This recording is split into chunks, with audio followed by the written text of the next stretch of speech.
Let me now ask you to give a warm welcome to this evening's guests so we can get started. First of all, from Nickelodeon Films, Ms. Julia Pistor. Come on out, Julia.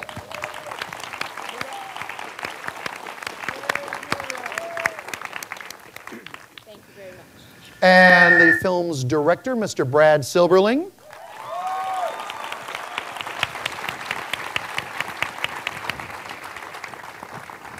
Now, I know we promised Lemony Snicket himself, but unfortunately, an unfortunate event came up and Lemony couldn't make it, but his representative is here, Mr. Daniel Handler.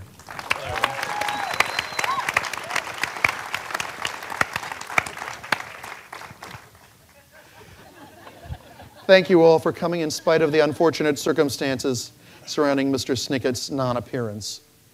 You're welcome. We're going to get to the film in just a couple of minutes, but as we're fond of doing, I'd like to just create a little context for our audience. How did this picture come to Nickelodeon and to Paramount? Well, Nickelodeon, we saw the manuscript of this property in 1999, and we fell in love with it, and we optioned it, and we worked with Paramount, and it took us a number of years to get it made, but it was all worth it. It's a lie. It's a lie? It's a lie. There was a creative writing contest, and everybody was given the title Lemony Snicket, and something happened. Don't tell them that. Okay. And what would Mr. Snicket's view on this be? Mr. Snicket is horrified at the film and feels pity for everyone involved and anyone who would want to see the film, and asked me to remind people to locate exits nearest them and to use them.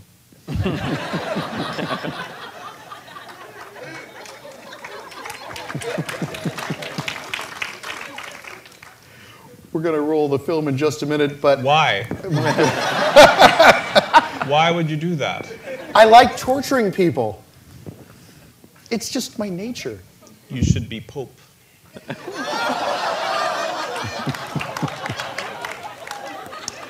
They didn't allow write-in ballots. I'm sorry.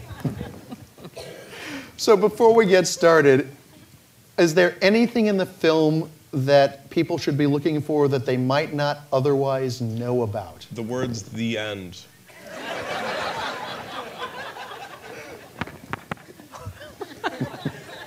They appear at the end of the film, and when you see the words, you will know it is safe to take your hands off of your eyes. I don't think there's anything else, Mr. Silberling? No. Ms. Pistor? No. Well, with that, ladies and gentlemen, that's as good a point as any to say thank you very much again for coming.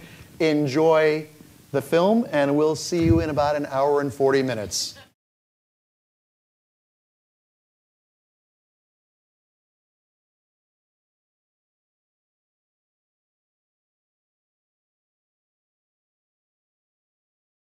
Let's get into the origins in a little bit more detail as to how this project came to Nickelodeon and then to Paramount and then to DreamWorks and to the whole 9 yards with all of you folks.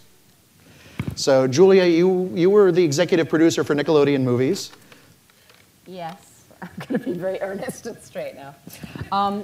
A book agent named Charlotte Sheedy sent us the manuscript before it was published, and we loved it. So we bought it at Nickelodeon, and we make movies with Paramount. And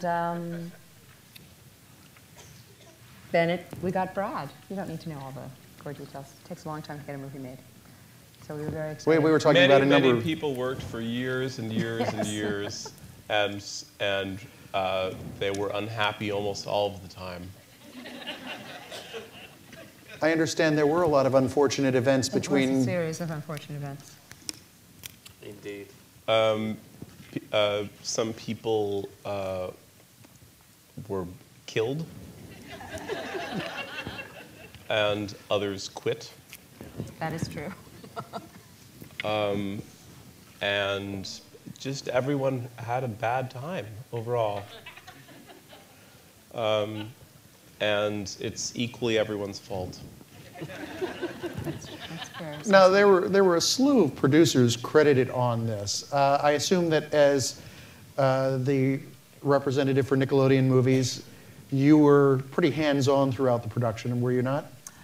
We were. We got the books a long time ago in 1999, so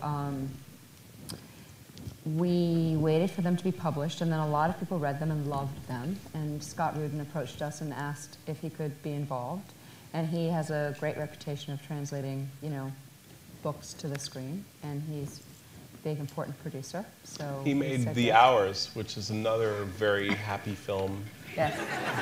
He's attracted to happy material. About 3 women, all of whom are miserable, and one of whom is dead. That's true. That's very true. And the Addams Family. And we thought he'd be a perfect fit for this material. Where everybody The dies. Addams Family, in which I think all of them are dead. I've never understood the Addams Family, but some of them are dead. Some of them are dead. Just because if people are interested in films in which people are dead or might be dead, those are other ones you could watch. Sorry, I didn't mean to interrupt. That's okay. And then Barry Go on. Sonnenfeld, who was involved with the Addams Family, Dead People, and he actually was the cinematographer on Beetlejuice, which people don't know, which has got dead people, came on board and left because he wasn't exactly the right voice for the film. And then Paramount had a relationship with DreamWorks. They co-make movies with DreamWorks. So they came on board, and Brad came on board, which we were very excited about. Now, whose idea was it to invite Brad to be part of this vision? It was all of ours. We were thrilled. We begged him to do it. We should say that Mr. Silverling's previous films are Our- Casper the Friendly Ghost, which is about a young boy who dies and haunts various people, and City of Angels, which is about a bunch of dead people who are wandering around Los Angeles, and Moonlight Mile, which is about just one dead person who makes other people feel very sad. Medical experts were astonished that Mr. Silverling was still alive after making these films, and so I know that one of the reasons why he was called on, aside from the fact that he's of course an able director, is that they were just wondering how far he could go, if he could make another film like that and live. And he has. That's America. Now, Brad, you were talking about, and you talk about this some on the DVD also, of how you were so familiar with the books, he said facetiously, when you were invited to take part in this. What was the story of you becoming the director of this film? Well, I had only in the fall of 2002, I was reading some very choice quotes from Barry Sonnenfeld about that he would either be directing a film in the winter or hanging out at his ski chalet, I think it was, in his luge run. And I didn't know what the film was, but I thought, boy, something's not going on well.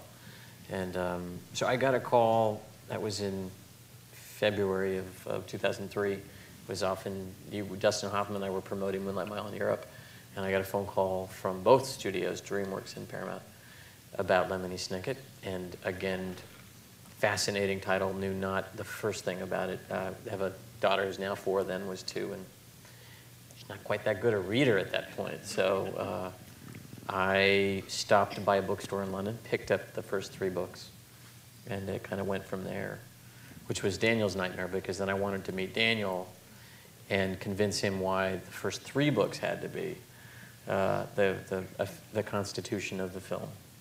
Because we can talk a little bit about the previous potential incarnation of the film was going to involve the first and the 3rd book, but not the 2nd book. So I asked him to come down along with our other esteemed producers who are not here. And we asked him, Daniel, to come down for lunch and lectured him about why that second book had to be part of the film. So from your perspective, it always needed to be at least 2 of the books in the series, not just the first one. It wasn't a numbers game. It was more about a relatively complete movie experience.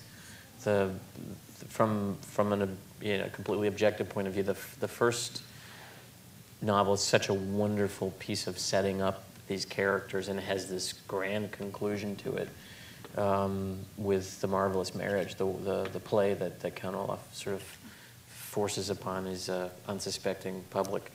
The interesting trick of trying to structure this film, though, is that Daniel has a rhythm at the end of each of these, Mr. Snicket has a rhythm at the end of each of these novels, which is that the Baudelaires managed to unmask. I'm sorry, go on. Go on. Excuse me. Yeah, they managed to unmask Olaf's schemes, and that's wonderful. It makes for a very hard motion picture to have that happen potentially 2 or 3 times in the course of the movie. So it was a bit of an interesting conundrum in terms of creating a whole. Now, one of the things that to me I thought was really cool about this film was the visual style, which is very distinct. It's kind of an amorphous time. How much of that was inspired by Mr. Snicket? How much of it by his interpreter, Mr. Handler? And how much of it was you as a filmmaker who's known for having a distinctive visual style to create this unusual world? Well, you read a first novel and it suggests Mr. Poe saying you can phone or fax me, and you've got a somewhat Dickensian setting, and immediately you know you've got these anachronisms that are sort of clashing in a great way. So I just took that as sort of license to run, and it was one of the things that was exciting in terms of the palette of the movie. You really are creating a fable, and I would remind my other producers constantly that if we simply made this as a contemporary reality-based film, it's a film about child abuse, and which can be fun. But Which was also my point, yes, exactly. that such a film should not be made. So you had to heighten. Particularly by the executives at Nickelodeon, I might add.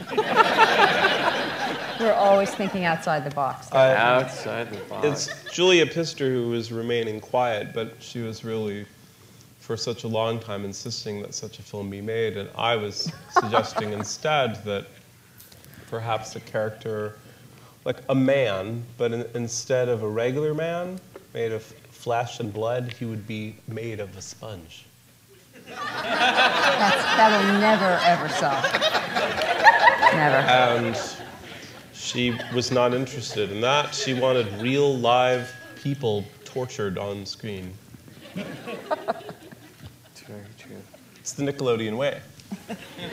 Thinking outside the box. The pasta box, right? Yes. Jim Carrey, I understand, was already attached to the project when you came on board. Is that correct? He was attached before Lemony actually wrote the first novel. It was a really interesting thing. There are a number of instances in the film, in the casting in the film. Jim Carrey's manager, Jimmy Miller, his son Sam was probably 11 at the time. I can't recall. Was quite the fan of the beginning of the book series, and basically, he made the decision. He told his father that that Jim had to be Count Olaf, and you can take it from there because I was. Well, it's sort of a dream come true. He's like, okay, he read the books and he fell in love with the books, and he, became attached from the very, very before Scott Rudin, before Barry Sonnenfeld. Jim Carrey wanted to play Count Olaf. It's a perfect role for him. And I understand Jim was very instrumental in developing the on-screen persona of Count Olaf. Tell me a little bit about how that developed. Well, he's psychotic. I mean, you have to go from there. Jim is an incredible. He is schizophrenic in the best sense of being able to be this. What is the best sense of the word of schizophrenia? The best sense of the non-violent port. Well, he is violent though too.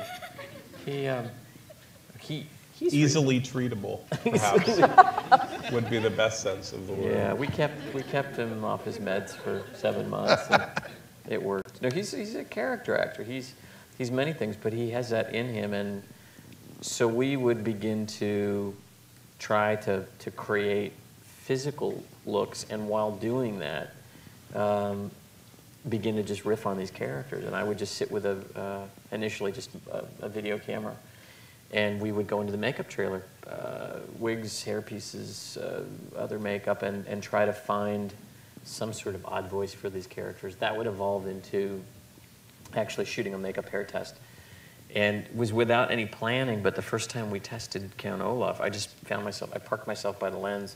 Normally when you shoot a makeup and hair test, you don't have a sound mixer present. You just do the boring sort of rotation of turn right, turn left. But we had our mixer there, and I parked myself by the lens and just began interviewing Count Olaf. I mean, it was just a director getting a chance to actually learn some things from the character. His thoughts on unemployment and, you know. Seriously, actually, we talk about child rearing and we talk about discipline in the family. That's where Jim shines, because he's like a good improv artist. He loves being able to be given something and run with it. And so we did this for each of the characters, and from that, a tremendous amount of material that's actually in the final film came.